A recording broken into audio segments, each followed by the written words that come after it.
સરપંચ એક ગામના ચૂંટાયેલા વહીવટી વડા હોય છે। ગુજરાત પંચાયત અધિનિયમ 1993 હેઠળ સરપંચને સત્તા અપાયેલી છે। એટલે સરપંચ ગામના ખર્ચનો હિસાબ રાખે છે। તેમના ગામના ભંડોળમાંથી આકસ્મિક ખર્ચ કરવાની પણ તેમને સત્તા હોય છે। ગામના સરપંચ જુદા જુદા કામ કરવા વેરો ઉઘરાવી શકે છે।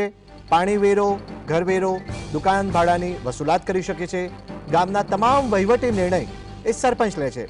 તલાટી મંત્રીની કામગીરી પણ સરપંચ હસ્તક જ આવે છે। સરપંચ ગ્રામ પંચાયતની બેઠકો બોલાવી શકે છે।